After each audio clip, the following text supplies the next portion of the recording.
Mesdames et messieurs, bonsoir, bonsoir, bonsoir, mesdames et messieurs. Je vous dis bonsoir. Bonsoir à tout le monde, bonsoir, bonsoir, mesdames et messieurs. Il est 19h02 et nous sommes aujourd'hui le mercredi 26 juillet 2023. Il est 19h02 et nous sommes aujourd'hui le mercredi 26 juillet 2023. Nous allons continuer de traiter le sujet, ou plutôt le débat qui a été mis sur la toile par Armand Manjono. Cette fois-ci, c'est un intellectuel qui s'école. Le tribalisme au Congo, d'après M. Ne Mfumo Madizo Mabimangu. C'est un intellectuel qui s'école. Le tribalisme au Congo, d'après M. Ne Mfumo Madizo Mabimangu. Je vous attends, mesdames et messieurs. Le débat continue. Comme le dit le chef de l'État, allons seulement. Le débat il est ouvert sur le tribalisme Mboshi au plus haut sommet de l'État congolais. Il faut en débattre. Il faut argumenter. Je vous attends, mesdames et messieurs. Le tribalisme au Congo, d'après M. Nemfumo Madizo Mabimangu.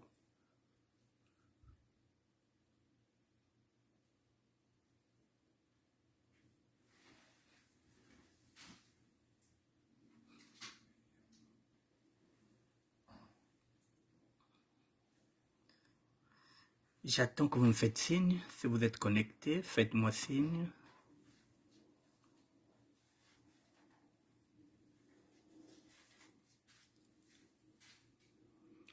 Il est 19h04, faites-moi signe si vous êtes connecté.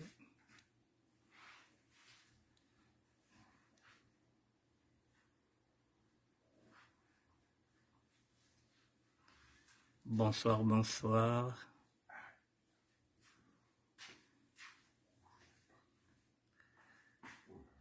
Faites-moi un petit coucou.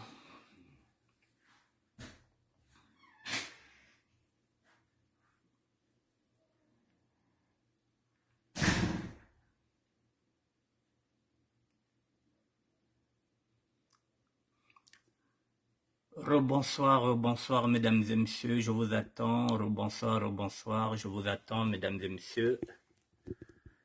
Connectez-vous, connectez-vous, on va commencer le direct. Je vous attends, connectez-vous.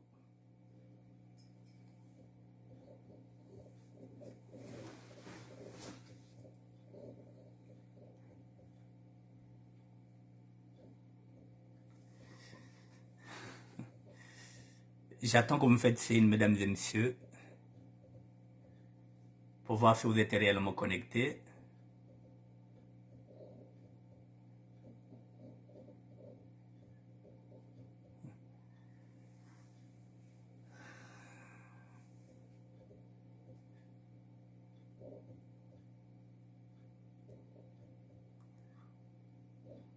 Voilà, là je commence à voir qu'il y a, voilà, ok, donc le réseau est bon, donc vous êtes connectés, voilà, ça se passe, ok.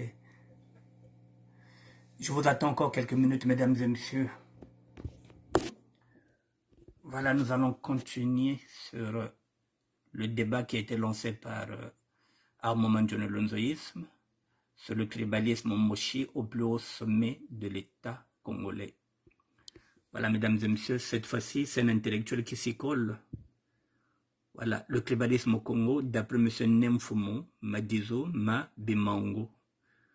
Voilà, les intellectuels commencent maintenant aussi à rentrer dans ce débat-là. Donc, je vous attends, mesdames et messieurs, 2 petites minutes et nous allons démarrer. Voilà, il faut qu'on en parle, mesdames et messieurs. Il faut qu'on en parle. C'est un débat. Et le débat, il faut le mettre sur la place publique, sur les réseaux sociaux, pour que tout le monde puisse se l'accaparer. Voilà, mesdames et messieurs. Bon.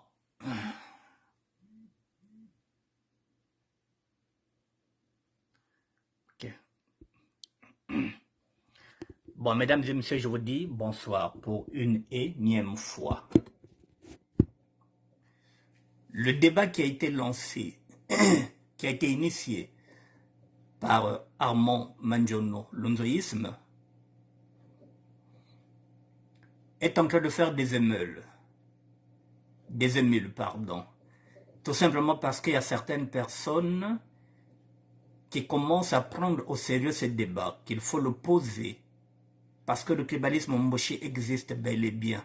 Et nous sommes en train de démontrer que le tribalisme mboshi existe bien au plus haut sommet de l'État congolais. Nous avons des arguments à faire valoir.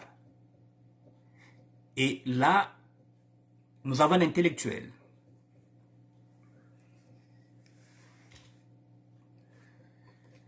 Celui qui s'y colle aujourd'hui, je vous ai déjà parlé de lui. Il s'appelle Nemfumo Madizo Mabimango. Je vous ai déjà parlé de ce garçon-là qui a écrit ce livre.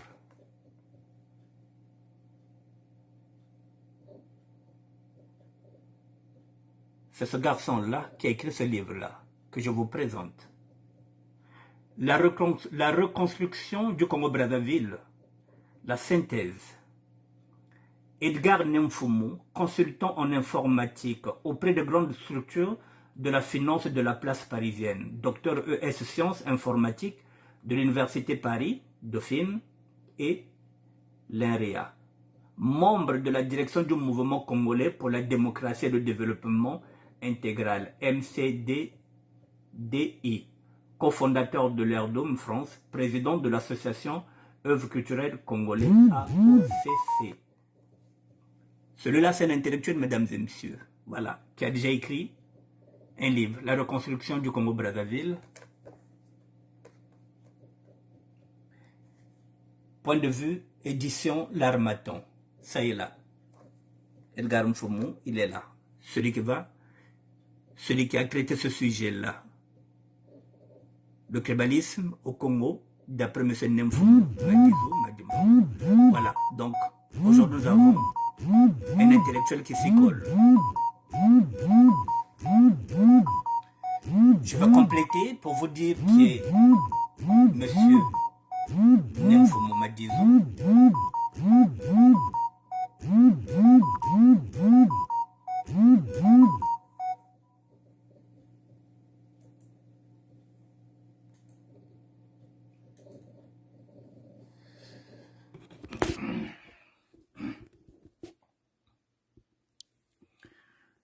Voici Nemfumu, ici, aux côtés de Bernard Kolela, père. Il s'est connu en politique, il a côtoyé Bernard Kolela, père, avec lequel il a travaillé. Nemfumu, il est là, avec Bernard Kolela, père.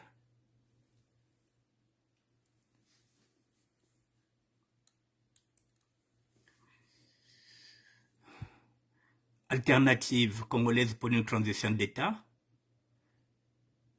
ACTE,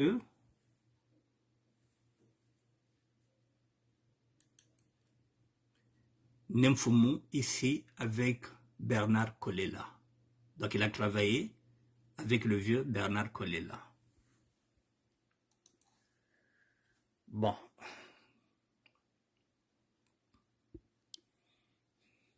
Voilà, bon, mesdames et messieurs, voilà, là, je viens de vous présenter le profil de Nemfumu. Bon, pour ceux qui ne le connaissent pas, il est originaire de Bakongo. C'est le petit frère de Guy Sada. Ceux qui connaissent le Parisien Guy Sada qui était ici avec nous et qui est parti à Londres. Donc, il est originaire de Bakongo. Vous voyez, lorsque je parlais de la SAP, lorsque je disais que la SAP est un mouvement de contestation sociale. Il y a deux engagements de la SAP. Ou plutôt, c'est-à-dire qu'il y a, oui, il y a deux mouvements de la SAP. On peut être sapeur et s'engager dans le combat politique. On peut être sapeur et s'engager dans le combat social. Je vous ai dit que Maxoua, sur lequel nous nous référons, était dans le combat politique et social. Celui-là, il est sapeur. Il connaît la SAP. Il est né à Bakongo. Mpangi Bouderiena. Donc, Boudi Yakazebi, Binkuti Yakazebi. Mais il s'était concentré sur ses études. Mais Binkuti Yakazebi, Bakongo Gatugari, Mpangi Gisada. Donc, Binkuti Yakazebi, Bakongo Gatuka. Mais seulement, ce sont des gens qui se sont dit, Namanavulu Landa Kwa Binkuti. Et mon landa net ba ya net chez ba gisada donc que les gisada ya que ba boudeur ya ba Congo mais vanda lando se banjili ba aussi à l'école ba boudeur ya kala donc azakrak aibe bilamba mais sauf qu'il avait compris que ce que la landeka bilamba et vous allez bien tel rolana nzala moko na ba vision ngai le kola net ba gisada bango wana tu bazalaki na ba Congo donc il a préféré suivre ses études. Voilà donc mesdames et messieurs, il a fini ses études. Il enseigne. Voilà. Il est consultant en informatique auprès de grandes structures de la finance de la place parisienne. Il est docteur ES Sciences informatiques de l'Université Paris, Dauphine. Membre de la direction du mouvement congolais pour la démocratie et le développement intégral. C'est-à-dire qu'il a fait membre du MCDDI aux côtés du vieux Bernard Colella que je vous ai présenté. Il est cofondateur de l'Airdoum France, président de l'association Œuvres culturelles. Donc voilà. Donc on peut être sapeur et faire des œuvres. C'est un sapeur qui a écrit ce livre-là, mais qui est dans l'engagement politique. Donc, je voulais vous dire ça pour que vous compreniez que la SAP, ce n'est pas seulement les vêtements. Lorsqu'on est sapeur, il faut qu'il y ait aussi un message. Le combat social ou le combat politique. C'est ça aussi, le sapeur. Bon. Mesdames et messieurs, il a intervenu sur le tribalisme au Congo.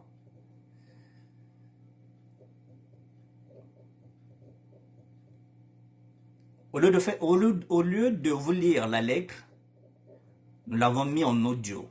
Nous avons 19 minutes. Pendant 19 minutes, je vous fais écouter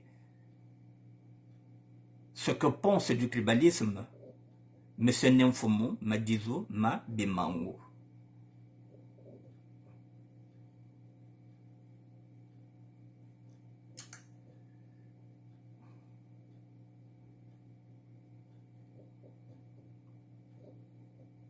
Je vous demande d'écouter très attentivement. Le tribalisme au Congo, parlons-en. Le Congo, une entité politique issue du saucissonnage de l'Afrique équatoriale française, AEF, est une république qui se destine constitutionnellement en un État unitaire, indivisible et proéminent sur les sociologies qui le composent et singularisé par le citoyen.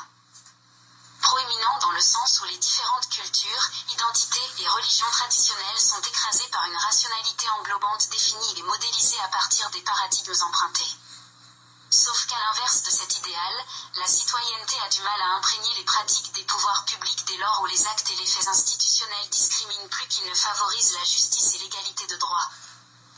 Plutôt que de respecter les principes d'égalité, de justice et de paix énoncés dans la Constitution, l'État du Congo se livre à des pratiques politiques, sociales et économiques qui placent au centre la question du tribalisme. Commençons par définir ce qu'est le tribalisme. Le dictionnaire Larousse définit le tribalisme comme étant une organisation sociale fondée sur la tribu. Visiblement, il s'agit d'une société organisée autour de la tribu. Plus précisément, la tribu fait partie intégrante de la société. Elle est une composante reconnue de la société à travers sa loi fondamentale. Cette définition est l'exact opposé d'une société qui nie l'existence même de la tribu. À l'instar de l'État du Congo dont la Constitution reconnaît un peuple formé d'individus appelés citoyens, puis les institutions et autres pouvoirs publics. Dans la pratique, l'État du Congo se comporte en un État tribal dirigé par la tribu ou ethnie Mboshi originaire du bord de la rivière Alima. Une tribu qui dirige l'État, où le pouvoir de l'État est concentré aux mains de personnalités d'une même tribu, est ce que l'on peut qualifier de tribalisme politique. Ce tribalisme résulte de la difficulté à construire un État en présence des souverainetés sous-jacentes qui relèvent plus du droit des peuples ou des communautés à disposer d'eux-mêmes. Pourvu que l'on trouve la bonne articulation pour les fédérer au sein d'un même ensemble. Ainsi défini, on peut alors remonter le cours de l'histoire pour distinguer les époques et les faits concernant l'émergence et l'évolution du tribalisme politique au Congo. Historiquement, le Congo est une sous-entité de l'AEF. Sa légitimité en tant qu'État est une escroquerie politique qui part de Mb, une localité du centre du pays où l'aventurier Savorgnan de Brazza a rencontré un notable illettré appelé Makoko et présenté comme roi des Batéké. Cette escroquerie est doublement orchestrée. Premier aspect de l'escroquerie. Makoko est un grade spirituel, plus précisément le 5e degré d'élévation spirituelle du Beau-Congo. Koko signifie la main. Makoko est le 5e degré d'élévation par analogie aux 5 doigts de la main. Ce n'est pas un titre de royauté. Toute personne qui atteint ce grade est forcément une sommité, sans être forcément un souverain.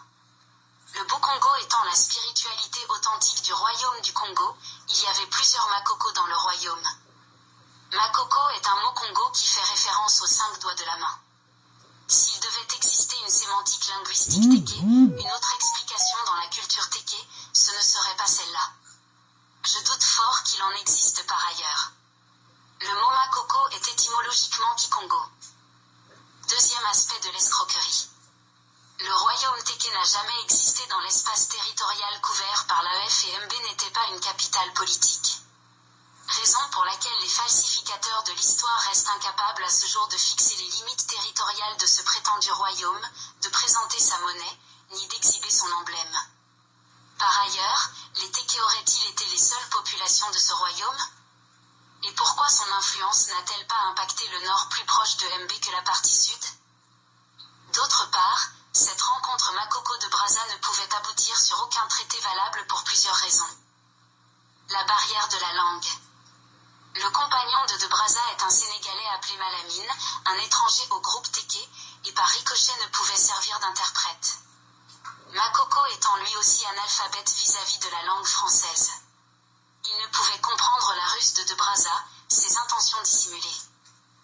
L'insuffisance de légitimité. Makoko ne disposait nullement de la légitimité d'engager le territoire convoité par de Brazza au service de la France. Si légitimité il y avait, il ne pouvait s'étendre au-delà des limites territoriales de ce prétendu royaume. Le Manyanga était-il une terre téké ou bien une terre de Congo Diantotila? Alors pourquoi ce prétendu traité englobe le sud du pays? Dans ce cas, le vocable convenable est de parler d'annexion des terres non soumises à l'autorité de Mb. Si tant est que d'autres royaumes existaient dans le sud, tel le royaume Loango, pourquoi n'avoir pas conclu un autre accord avec Maloango? Ce fait démontre l'escroquerie manifeste. Ces faux royaumes, Téké et Loango, n'ont jamais existé. Le Loango était administré par le Mani Loango en qualité de gouverneur de province nommé par le Ntotila Congo. Il faut en finir avec cette escroquerie politique sur la légitimité historique dont l'unique raison est de déplacer le centre de gravité politique vers le nord du pays pour donner au régime Tribomboshi l'opportunité de faire main basse sur la République, en se dotant d'une légitimité historique imaginaire. Ce jeu de passe-passe politique a un nom, la tékénité. Ce concept aurait eu des lettres de noblesse si elle portait sur les aspects culturels de la sociologie téké. Mais ramenée à la sphère politique, la tékénité relève de l'escroquerie politique. C'est un concept politique infantilisant. Ses défenseurs, tout comme leur mentor de Brazza, sont à jeter à la poubelle de l'histoire. Infantilisant pourquoi? Parce que les intellectuels adeptes de cette théorie se complaisent dans l'idée que le blanc de Brazza leur a conféré la légitimité de leur existence tribale et le droit sur le Congo. De Brazza a dit « Vous êtes un royaume » et ils y ont cru, sans le moindre doute, sans la moindre remise en question. Donc avant ils n'existaient pas. Après le faux traité, ils existent. Mais, quand on pose la question de la mise en concordance étymologique entre Ngalifuru, à consonance téké, et Makoko, les langues se taisent. Le nom de l'épouse est bien téké et signifie « Je suis Lifuru » ou « J'appartiens à Lifuru » ou encore « Je suis propriétaire de Lifuru ». Étymologiquement, un roi téké devait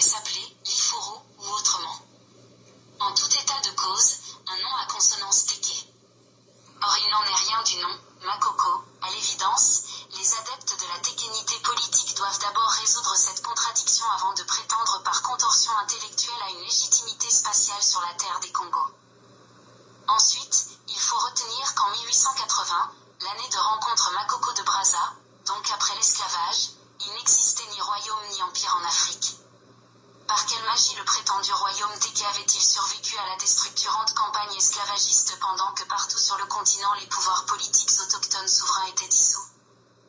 En vérité, l'histoire du Congo n'est marquée que par le matswanisme, une philosophie politique et un mouvement social qui place la souveraineté, la justice, la non-violence et les droits de l'homme au cœur de l'action politique.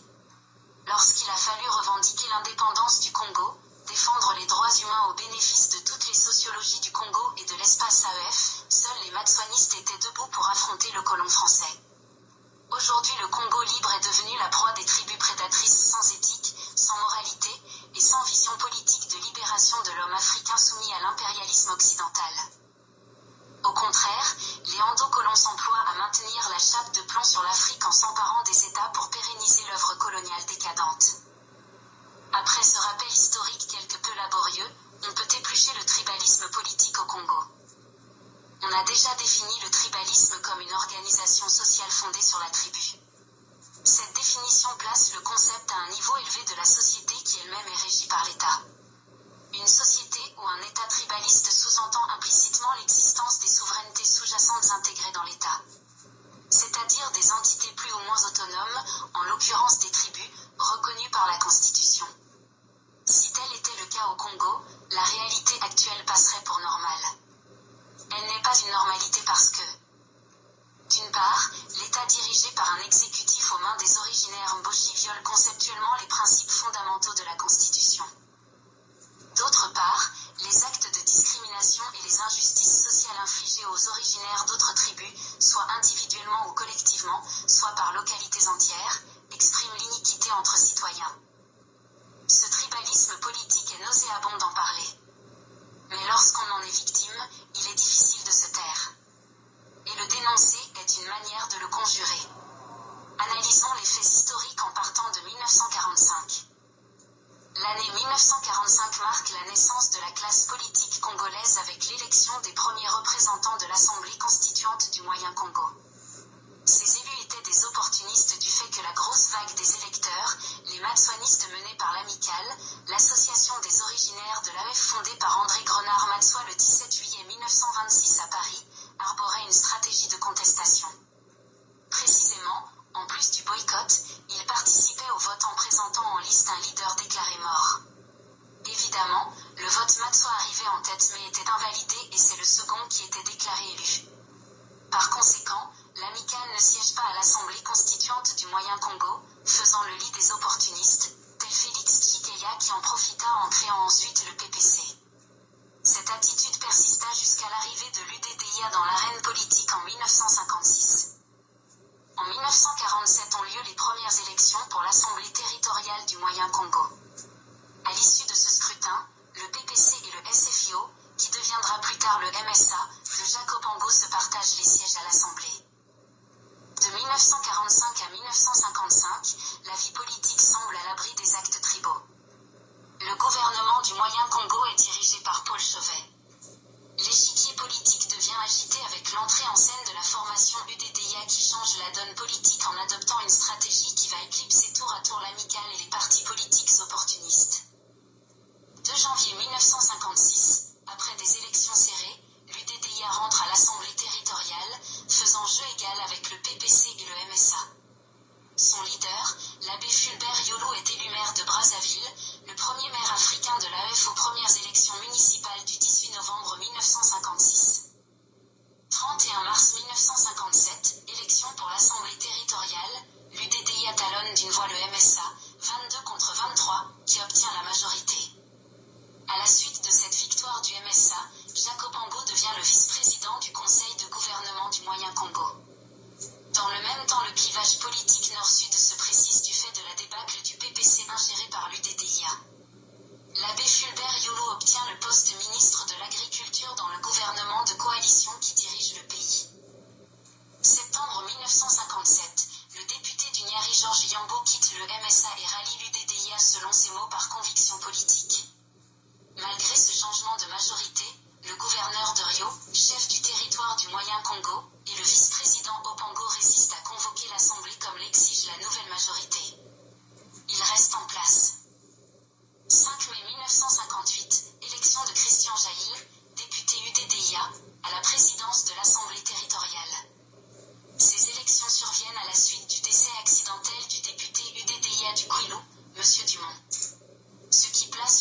l'UDDIA et le MSA à égalité de sièges.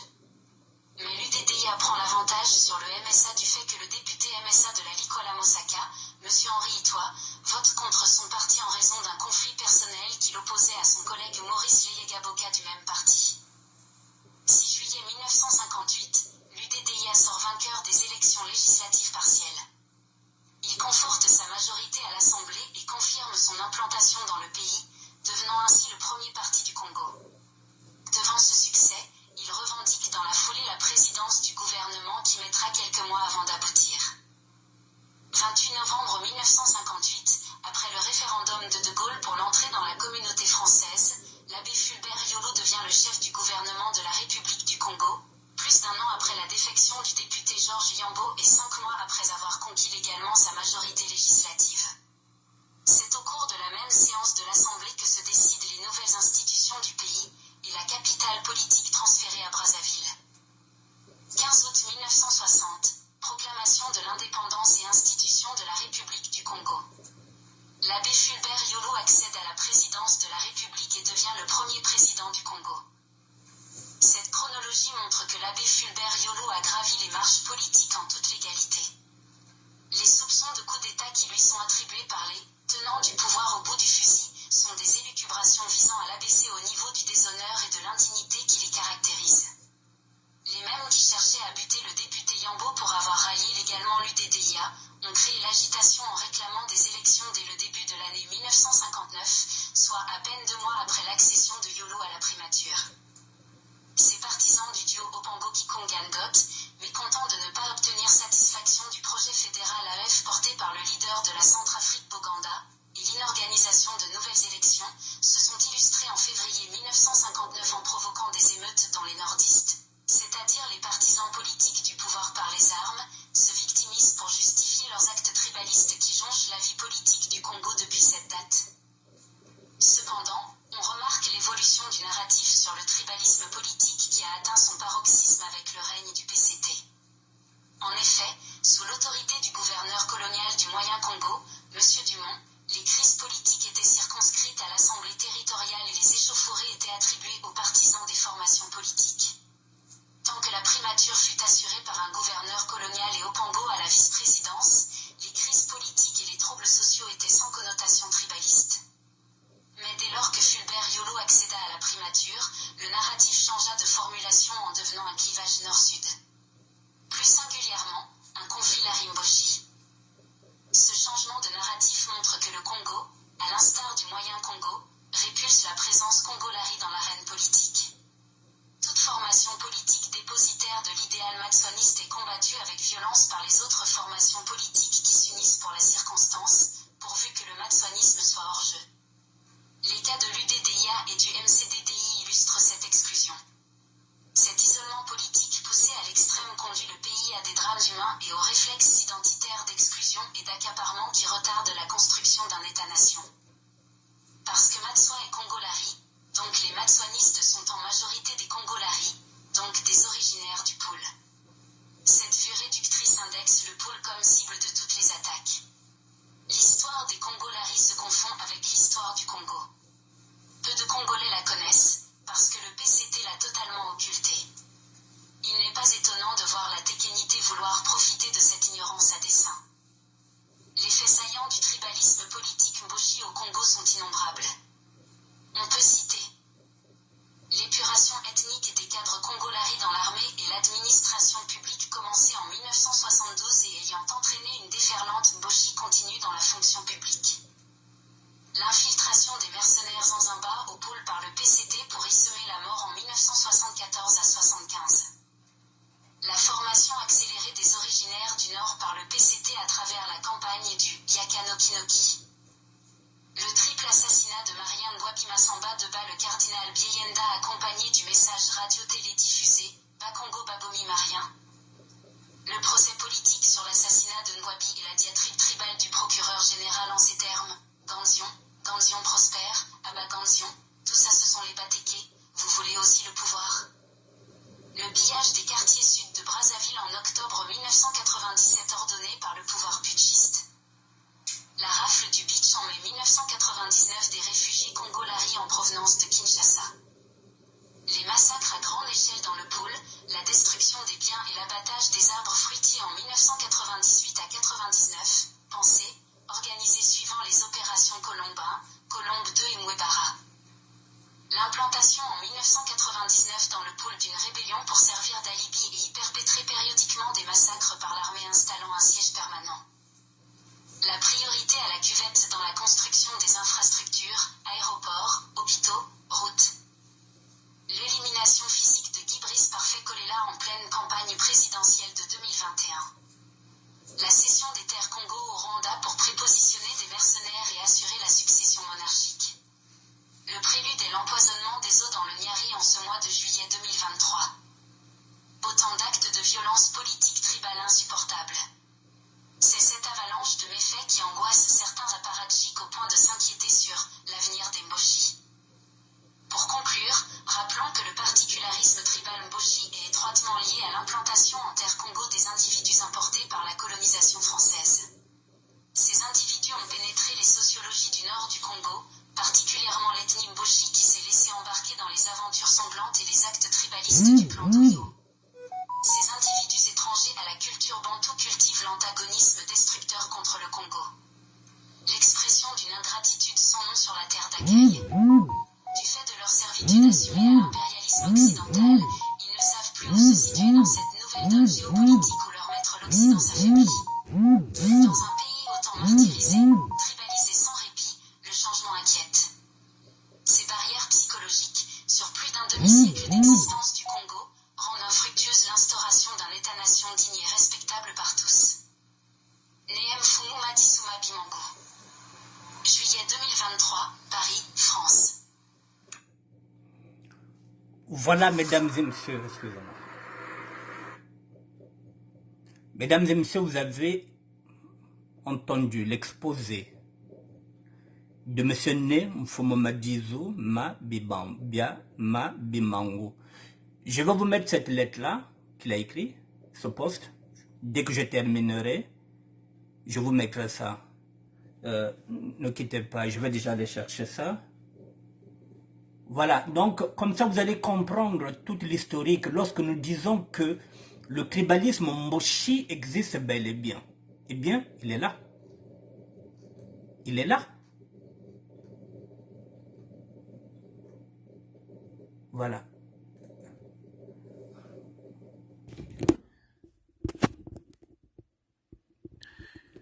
Je suis sur la page de Nemfumu Madizuma Bimango. Voilà ce post que nous venons de faire en 19 minutes. Je vais publier ça sur ma page, comme ça vous avez l'audio et vous avez aussi l'écrit. Voilà, ça est là, je vous mets ça là, partagez sur ma page. Voilà, c'est parti sur ma page. Voilà, donc je vous rappelle encore que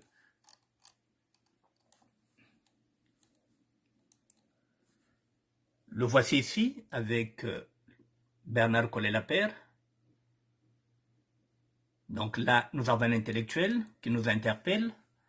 C'est pour vous dire que ce dossier-là, ce débat qui a été pensé, réfléchi par Armand Manjono, l'onzoïsme, ce débat-là, il fallait bien qu'il soit posé pour que tout le monde puisse l'accaparer. Voilà. Nemfumu, Madizu, Ma Bimango. Je vous ai dit qu'il est sapeur. Kuba Kongo Kakurila, Mpange Gisada, dit quoi de boudeur, il est boudeur, mais sauf que Bant Bobrisaka Tchaka, Fana Landa Lukolo. Donc il est dans le combat politique. Je vous ai dit que Matsuwa avait aussi comme combat des inégalités sociales avec l'amicale. Donc Beto Baba netanwa netutanwa na jingu wa combat social baobana batanwa na jingu wa politique ngatita kule no Congo ensemble. Voilà. Donc la SAP c'est pas seulement c'est un sapeur. Voilà, Bouderina kuba Congo katuka. Voilà, donc ici nous ne sommes pas voilà, voilà. Ici, voilà ce même tribalisme là. Il y a Bilal Moussi qui vient d'envoyer ça. Les 12 000 hectares vendus aux Rwandais calent à la gorge des Congolais. Jeunesse congolaise debout pour la mère patrie. 12 hectares vendus, empoisonnement à Lubomo. Voilà la jeunesse qui est en train de se mettre debout. Et pendant ce temps, il y a des sapeurs et des sapologues qui ne veulent pas prendre ce débat-là. Voilà les gosses, voilà les enfants, la jeunesse congolaise debout. Je reviendrai demain sur ça parce que je n'ai pas de volume. Voilà, mais je vous présente Bilal Mossiet avec Tania Lafleur. Les 12 000 hectares vendus au Rwandais calent à la gorge des Congolais. Jeunesse congolaise debout pour la mère patrie. Voilà la jeunesse qui est debout. Ça nous regarde tous. La jeunesse, elle est là. Je n'ai pas de son, mesdames et messieurs, mais je reviendrai dessus. Voilà, donc je disais, je reviens sur Nemfumo Madizo. Je reviens sur lui, mesdames et messieurs.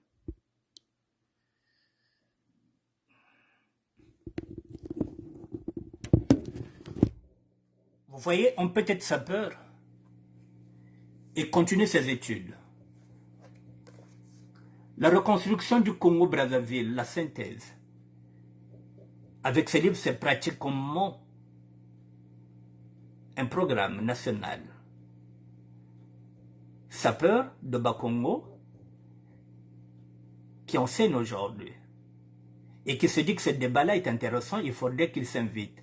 Donc ceux qui pensent que ce débat-là, initié par Amo Manzono, le nzoïsme, si vous pensez que ce débat-là est inintéressant, vous vous trompez. Je viens de vous montrer la jeunesse, Bilal, qui sont en train maintenant de se rebiffer, qui disent que oui, bah, mais empoisonné, bah, Mazabet na Lubomo.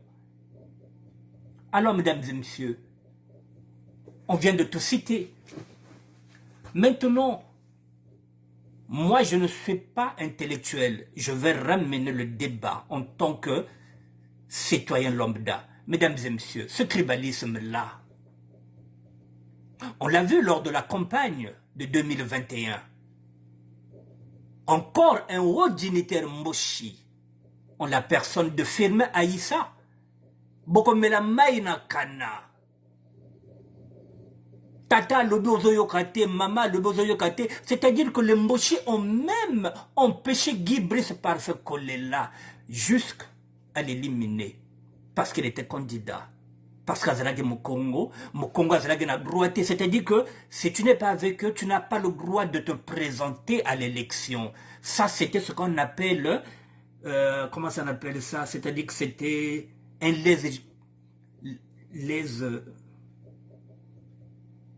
c'était un crime de lèse-majesté. Lorsque Guy Brice Parfait Kolela s'est présenté, rappelez-vous, on a tout entendu, qu'on l'avait invité là-bas, qu'on voulait le dissuader. Lorsqu'il est rentré là-bas, il y avait tout le monde. Il y avait Madame Antoinette, il y avait tout le monde.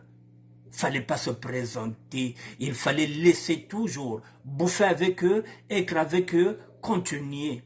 Alors que Guy Brice Parfait Kolela avait une autre mission. Il avait fait une autre promesse avec son père en Côte d'Ivoire, qu'il fallait maintenant, qu'il était grand temps de libérer le peuple Congo. Un candidat qui était mort le 21 mars, le jour de la proclamation. Voilà. Ce tribalisme Mboshi, mesdames et messieurs, s'il n'y avait pas ce tribalisme, Guy Brice Parfait, déjà il gagnait. Et aujourd'hui, il y aurait un changement. Rien que ça, ils se sont arrangés. C'est-à-dire tout sauf Mukongo. Ce que Mokongo a du pouvoir, nous sommes dans la merde. Et mesdames et messieurs, lorsqu'on parle du bloc nord, le bloc nord, ce sont ceux qui ont fait semblant d'accompagner Guy Brice Parfait Kolela, ces nordistes-là, pour ne pas le laisser le champ libre. Mais en fait de compte, il y a un bloc nordiste qui est là. La vraie candidature d'un vrai Moshi qui voulait vraiment le changement, c'est le colonel Onyang qui a aussi été éliminé. La vraie candidature, c'est celle de Guy Brice Parfait Kolela qui a aussi été éliminée, avec la complicité de certains Congos.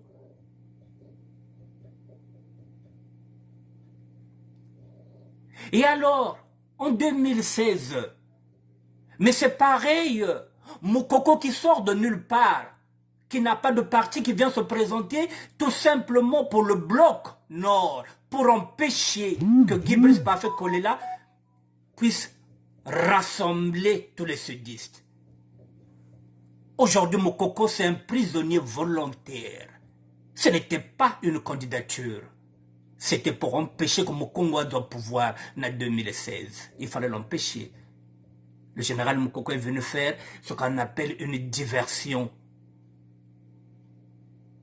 C'est un prisonnier volontaire qui est là-bas, qui est bichonné, qu'on va soigner en Turquie et qui repart encore en prison, alors que depuis la Turquie, il peut demander ce qu'on appelle l'asile politique. Non, il repart, parce que c'est ça le bloc nordiste, tout sauf le Congo.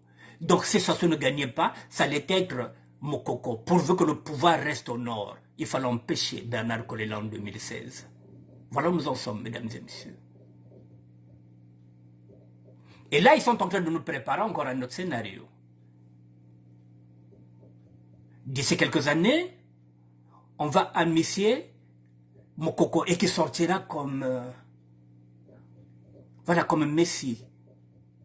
Mais ça passera plus. Nous allons changer de discours. Tout sauf les sudistes. Eh bien, en 2026, il y aura une élection, tout sauf les nordistes. Aucun sudiste ne votera pour un candidat du Nord. Alors, s'il faut qu'on puisse prendre l'autonomie au Sud, nous serons obligés de prendre l'autonomie, mais pas la soumission. Nous ne serons pas soumis. Quitte à aller à l'autonomie, eh bien, nous serons autonomes dans le Sud, qu'ils gardent le Nord. 2026, nous commençons dès maintenant là. Nous ne ferons pas de campagne pour un nordiste. Un candidat nordiste, nous ne voterons jamais pour un candidat nordiste. Donc même si Mokoko sort demain, nous ne serons pas derrière Mokoko. C'est fini. Nous serons derrière un candidat issu du Sud et qui n'a jamais été dans le PCT parce que nous n'allons pas encore rouler pour un crèque. Nous ne prendrons pas un candidat qui était avec le PCT pour qu'il vienne se présenter chez nous. Non, nous aurons quelqu'un qui n'a jamais fait de la politique et nous serons tous derrière lui en 2026. Bah, mon arrivé, hein? C'est fini ça. Bah, Tati m'a bien lavé. Bah, Kolé lavé. Bah, Mvouba V. Tous ceux qui sont dans le PCT qui roulent avec le chef de l'État, bet qu'exclure Bao, bet considérer Baba Moshi. 2026, il n'y aura pas d'alliance avec un candidat du Nord. C'est fini. Mokoko Basike même Mbassina au commissariat, on n'a rien à foutre. C'est fini.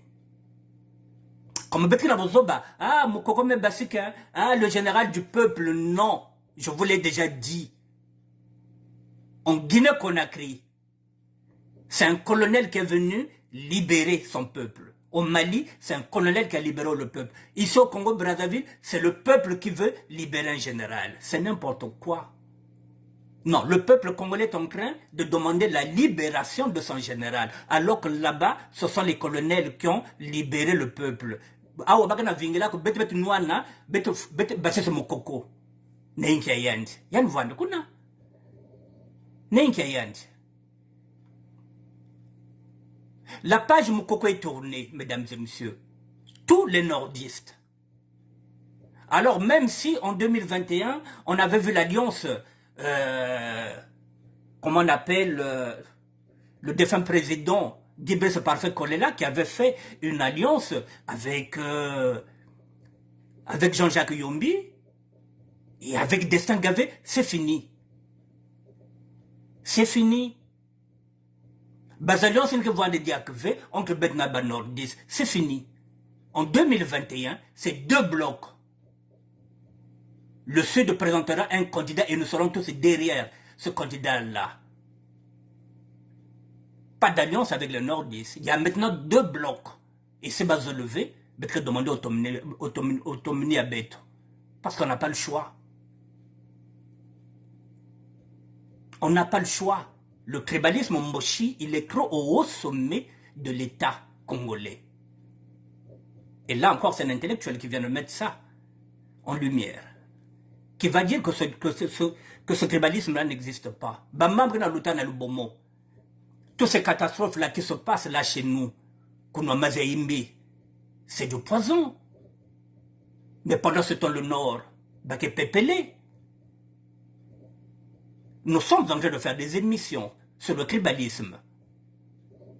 Pourquoi ils ne viennent pas débattre avec nous pour nous dire que non, il y a que le tribalisme. Pourquoi ils ne viennent pas?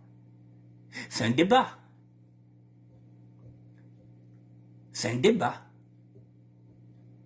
Si nous sommes tous des Congolais, non, tribalisme qui est élevé. Yaka noki noki, banane ba ouvé.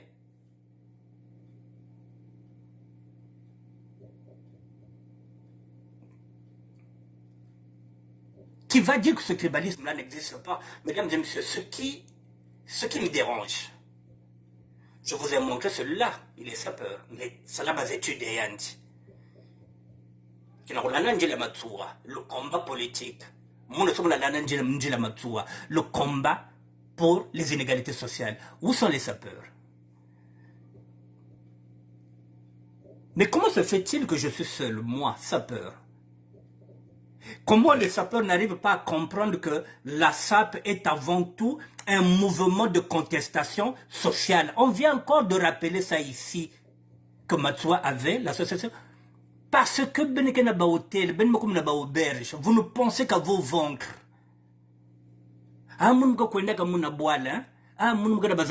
Mais qui va se battre pour le Congo? Qui va se battre? Banane. Ceux qui sont au bled ne peuvent pas l'ouvrir. La possibilité V.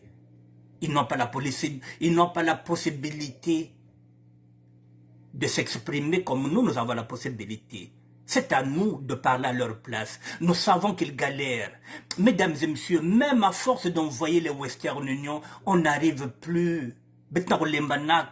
Avant, mesdames et messieurs, même si on prend les années 60, permettez, lorsque je parle de ce tribalisme-là, dans les années 60, lorsqu'un étudiant quittait ici en Europe pour aller passer ses vacances au Congo, c'était la famille qui dépannait encore l'étudiant parce qu'on avait des familles aisées dans les années 60. Moi, je katuka na l'autre là, na URSS, na Cuba, qui na mbongo on lui donnait de l'argent pour l'encourager parce que les familles étaient aisées, mesdames et messieurs.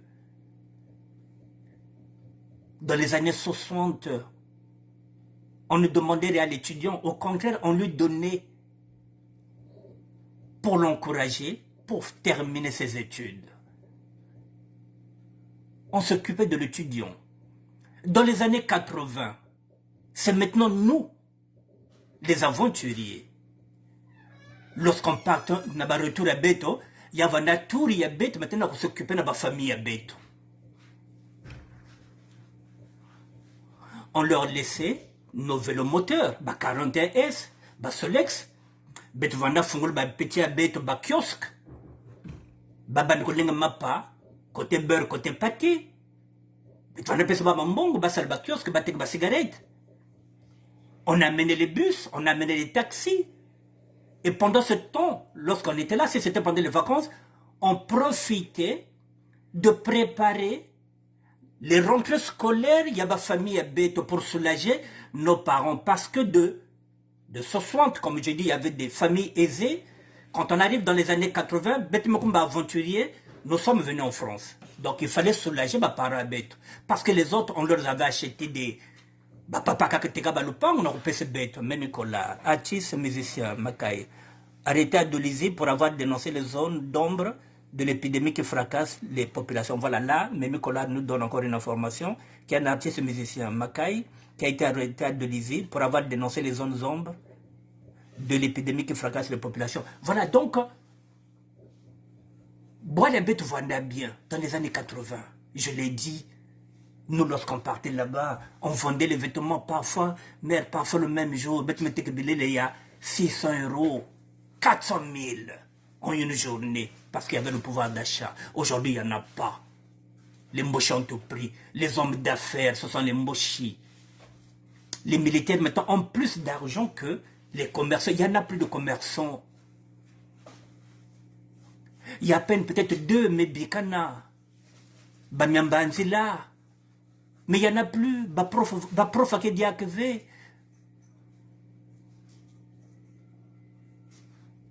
Il n'y en a plus. Ces grands-là qui avaient un peu d'argent. Il n'y en a plus. L'argent maintenant c'est pour les renseignements, c'est pour chercher maintenant, on cherche les jeunes, on va faire des auberges, on met les renseignements dedans. Mbongo Kediakve. Le tribalisme Moshi est en train de nous emmerder, c'est la raison pour laquelle nous allons continuer à marteler. Et nous avons des arguments. Alors si de l'autre côté, ils ont des arguments, c'est un débat qu'ils viennent débattre avec nous. C'est un débat qu'ils viennent débattre avec nous. Je répète encore, l'info que vient de donner Mémé Collard, Artier Semisé Makai, arrêté de l'ISO pour avoir dénoncé les zones sombres de l'épidémie qui fracasse les populations. Nous allons continuer, nous allons dénoncer. Et jusqu'à ce que, s'il faut, se séparer, va en autonomie à Beto, bloc à bas ou le nord, va dans le sud. On n'a pas le choix. Je vais encore vous montrer une image. J'ai 6 minutes.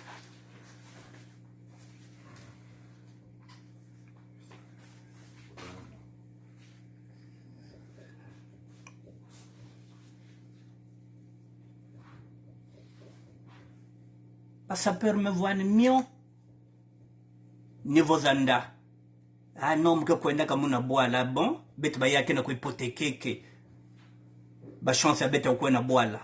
Mais on n'a pas le choix. On n'a pas le choix.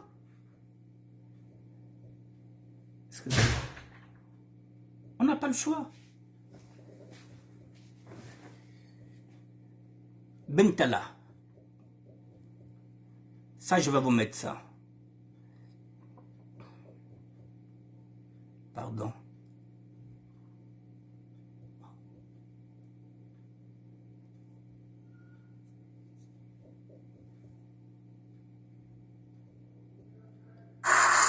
Après, c'est au moins.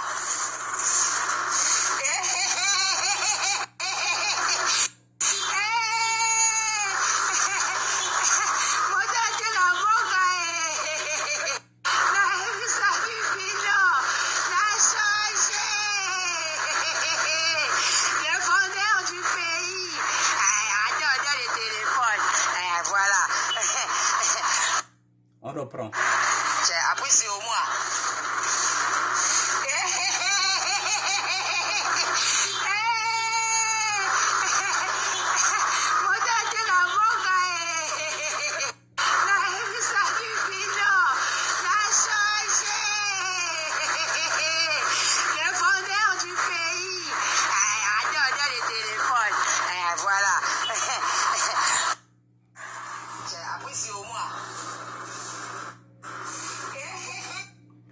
Oui, Tata Claire.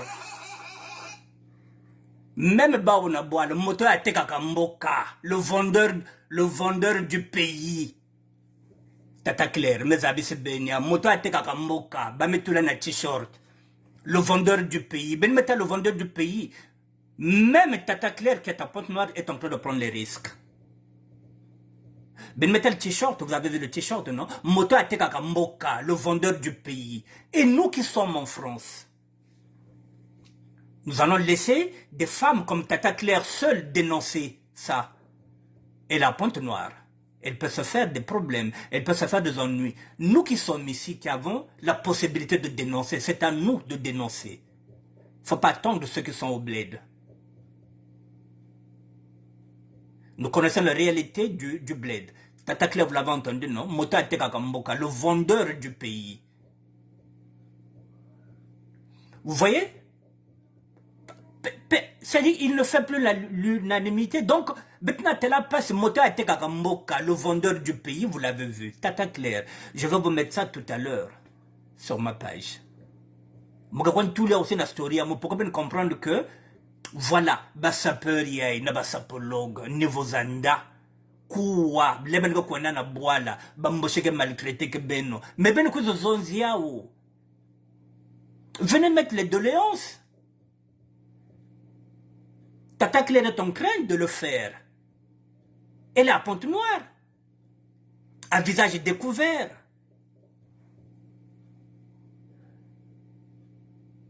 Mesdames et messieurs, je reviendrai demain. Demain, je vais changer le sujet. Demain, je vais changer le sujet.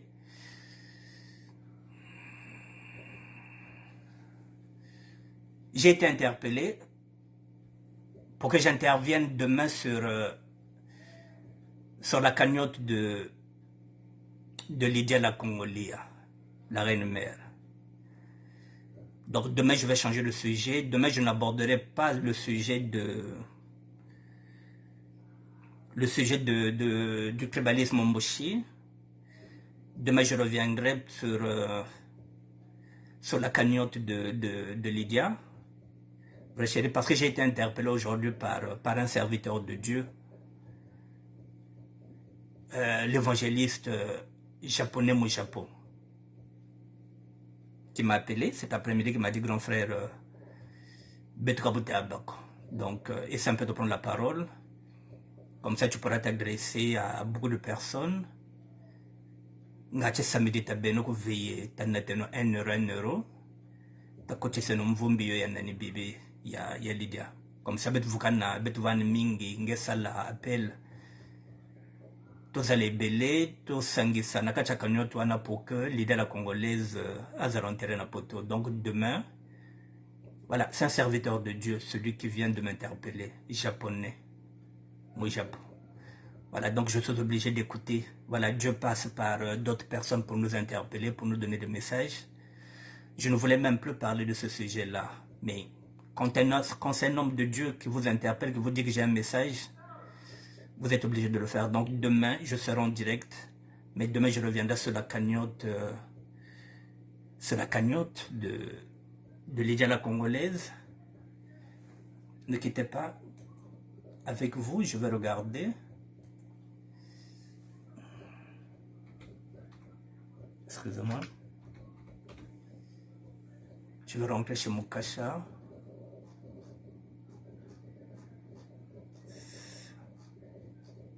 La cagnotte stagne.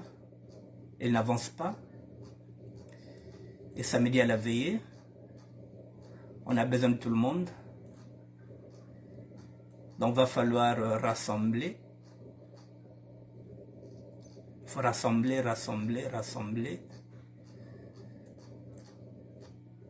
Excusez-moi.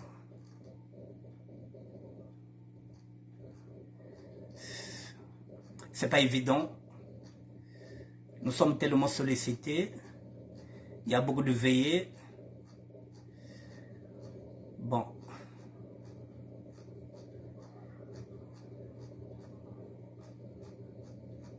Excusez-moi, mesdames et messieurs. Je descends. J'arrive. Voilà.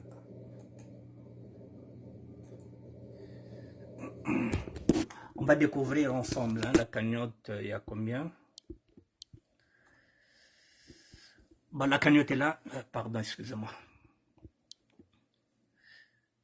Je suis rentré dans la cagnotte. Voilà, la cagnotte est là. Cagnotte pour Lydia la Congolie à la vraie. Il y a 1740 € récoltés sur 11 000. Donc nous sommes encore loin. Il reste 15 jours, mesdames et messieurs. Il reste 15 jours pour totaliser 11 000. Voilà, donc c'est une cagnotte qui a été créée par Florian Mulombo, Pombo. Voilà, donc c'est cette cagnotte-là. Nous sommes à 1740. Il y a 32 personnes qui ont participé, qui ont donné. Nous sommes au moins 1000 sapeurs. Voilà, donc j'ai été interpellé. Donc demain, je suis obligé de faire un direct par rapport à ça. Donc, je vais finir avec Nefumo qui vient d'écrire, Nefumo Madizou, Mabimango, les partisans de l'antithèse sur le tribalisme Mboshi méritent une réponse. C'est un débat approfondi pour amener les Congolais à mieux comprendre l'origine de ce tribalisme, ses auteurs, son organisation et combien il impacte nocivement la société. C'est noté. Merci beaucoup, Nemfumo. Merci d'avoir écrit cet article-là. Je vous dis merci à tout le monde, mesdames et messieurs. Et, pardon. Excusez-moi. Et je reviendrai demain. Voilà, je reviendrai demain sur un autre sujet, c'est celui-là, le sujet de l'idée à la congolaise. Voilà, mais avant de terminer, je vous présente encore ce livre-là, de Nemfumo. Voilà, donc, la reconstruction du Congo-Brazzaville, la synthèse. Voilà, ça est là. Point de vue, édition L'Harmattan. Voilà, je vous dis que ça peut rien à main, il doit attaquer. Je pense que, Mémé Collard, je te mettrai en contact, bon voilà, je te tutoie, je te l'avais déjà dit. Je vais te mettre en contact avec Nemfumo, comme ça au moins tu pourras l'inviter à ton émission. Voilà, comme ça vous allez faire une émission en tant qu'intellectuel sur le tribalisme Mboshi. Je vais te mettre en contact avec Mémé Collard. Moi, je vais en contact avec Nemfumo, vous allez vous donner les coordonnées. Et comme ça, vous ferez une émission ensemble en tant qu'intellectuel. Voilà, mesdames et messieurs, merci en tout cas à tout le monde. Je reviendrai demain. Mais nous allons parler de la cagnotte qui patine. Alors que samedi à la veillée, il reste 15 jours pour terminer cette cagnotte-là. C'est pas gagné. Bon, mais demain, je serai en direct. À demain. Merci bien à tout le monde. Bon.